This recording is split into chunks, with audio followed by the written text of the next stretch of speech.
These videos are not financial advices. Everything shared here is provided for educational purposes only. Hello everyone, welcome back to another video. I'm just gonna take my first trade right here and I will try to explain each and every single trade I take and the setup behind it. So let's go. This is my first trade. I can see a market sequence of having double a red candle and then a green candle. As you can see, this is happening here as well. We also have a little gap down and the minor trend is with us and I took it. We have a decision point set up right here, which market touch it, and now I'm expecting an upward movement. So the direction is with us, I would say, and I took it small because the setup, we don't have proper major setup here. Okay, everything we have is just minor setups. So that's just my first trade, and I want to take a little screenshot just like that for my journal. Okay,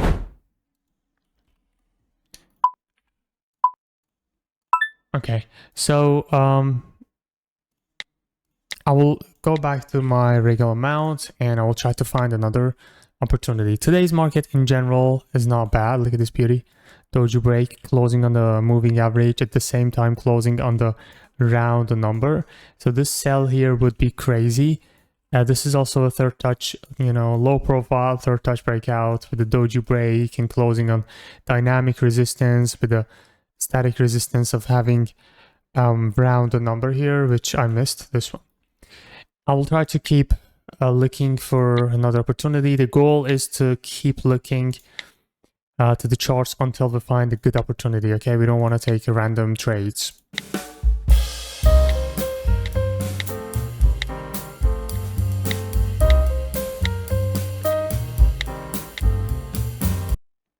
Okay, I kind of want to take this trade right here. We have multiple.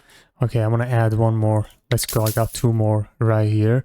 So there we have multiple common points of rejection, and this is a perfect market for taking common point of rejections. And as you can see, we have proper range and everything. I'm expecting a rejection closing below at least these two setups. We have a perfect common point of rejection here. Let's see. Taking multiple trades is kind of a risky one, but I do not suggest doing that unless you are pretty sure about the setup, like this one. I took three trades on that one, and two of them winning trades, which is fine.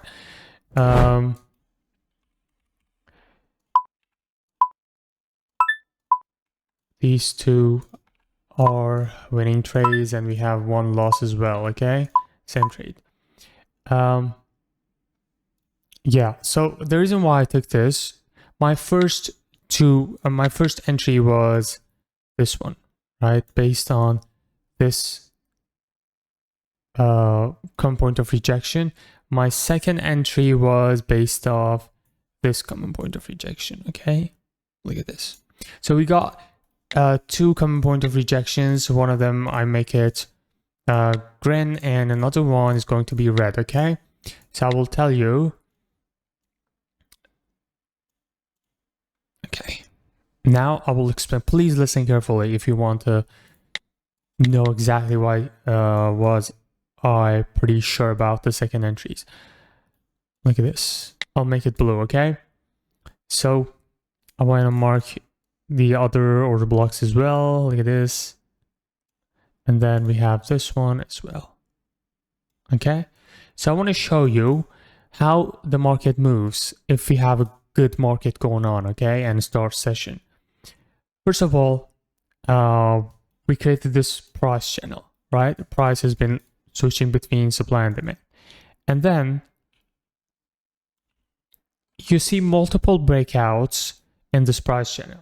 One of them is this one. Look at this. We have a support area which is broken strongly. Support area broken strongly, right? And we know that before every breakout, we might have a decision point. We might have a point that the market decided to do the breakout, okay? For example, on this one, we have a support area broken. Before that, we have this order block. And also we have this QM, we have this trend line. See, this is a QM setup which market reacted from. This is the QM setup. Okay, I'll show you the confirmations and everything for it. This is another QM setup. Okay, if you don't know what QM is, if you have a trend going on, right, all of a sudden you break the previous swing, and this zone is going to be your QM. Watch the full video. Okay, this is full video explaining the QM setup in the description. Same for the buy, right? Opposite is also true. This is QM buy, this is QM sell. Price comes here, it will drop. Price comes here, it will go up. Okay, so we have two QM trades right here. Sometimes we have QMs combined with trend line. This is the trend line. The entry is in the trend line and it's much more effective. We have same QM setup here as well. See, boom, this is the QM zone. See that? Now, I don't want to go deep and explain everything about QM because I already have a video about it, full video in the description about QM setup. Market keeps respecting the QM most of the time. Sometimes we have order block also combined with the QM entry. See, this is the fair value gap, see the order block. Now, look at this. And then we have another QM right here, again, combined with order block. How beautiful is it? Market touched the QM. Now, after the QM, we have order blocks. Okay, order block is the same thing.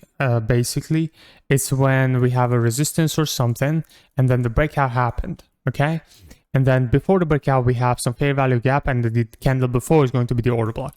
For example, on this one, we have a resistance here, right? The breakout happened like this. We have decision point right here. If you look closer, we have this is the fair value gap. The candle before is order block, which market reacts from the order block. Okay, in this case we have two order blocks, market, and this is the fair value gap for the second order block. Market reacted. Now, what about the trade we took, right? All the thing I'm explaining to reach this point that we took the trade. So the trade we took was based on common point of rejection, meaning if we have a ranging market, if we have a good market and it's ranging, we can trust the common points in the chart that the market used to reject previously. For example, if I draw a common line here between these, next time price rejected again. See, that's what I mean. And in this one, we have common points of rejection as well. Look at this. Rejected, and we took this one as my first trade, which didn't really respect because the price was coming from an order block, and this is a buying setup, right? This is a buying setup. Order blocks are just like supply and demand. They are buying setups and selling areas, I'm sorry. So the market touched the buying area coming up, and my sell here was against the direction. I had the second entry with double trade. Like I drew another common point of rejection. Rejection here as well. Now, what is the difference between these two common points of rejection?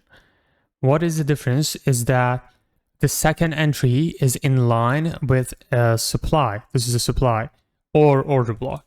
Where is the fair value gap? Here's the fair value gap. The candle before is this one. It's the supply. It's a selling area. It's in line with my selling, with my sell setup. At least for a small reaction, right? We got the reaction from the common point of rejection combined with the supply. That's why the key for success is combining setups. Now, we got a small reaction. Yes, in binary, bro. A small reaction is also reaction, right? Now, the breakout happened. Again, we have a breakout. So where it's coming from? We have fair value gap here, the candle before, this is the order block, right? Now, if I go to lower time frame,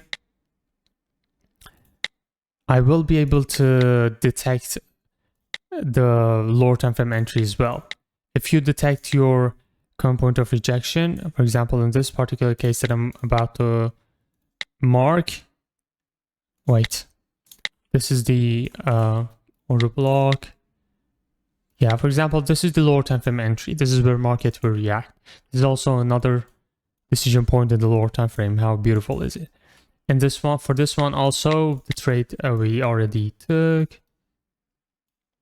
This one is the lower time frame entry. See, this is a supply in 30 seconds. If we go to 1 minute, it's inside the order block.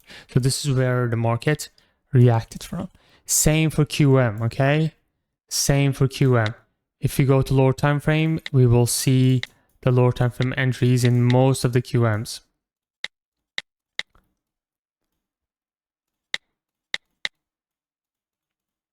I've explained everything in the QM video, okay? The lower time frame entry sometimes is overlapping level, sometimes it's a gap. Please watch the full video about QM. For example, on this one, look. This is the lower time frame entry. This is the optimized entry for this QM.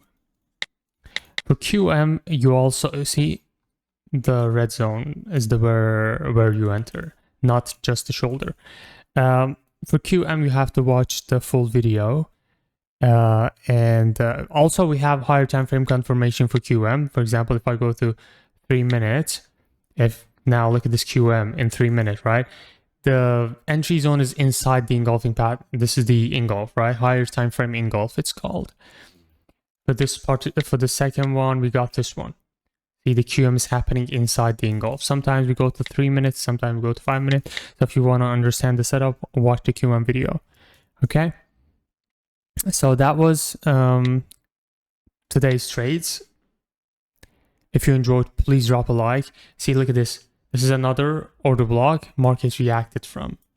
Okay, now it's coming down to this order block. Then you can take other trades. Yeah, that was it. I'm going to call it a day today because the confidence level is 85. I already took some good trades. Added decision. If you want this journal to use, that's the link in the description as well. Thank you and peace out.